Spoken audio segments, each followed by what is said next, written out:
with style. As I mentioned to you, this airplane had a goal when it was built, and that was to win gold medals in World Unlimited Aerobatic Competition. It still competes right up there with the new high-class designs, perhaps like the Edge 540, the Extra 330, or even the, the MXS.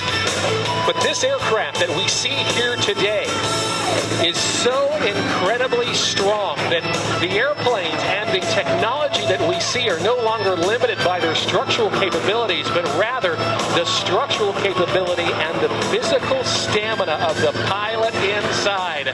Take a look now as Rennie goes through one of these gyroscopic maneuvers at show center with an upright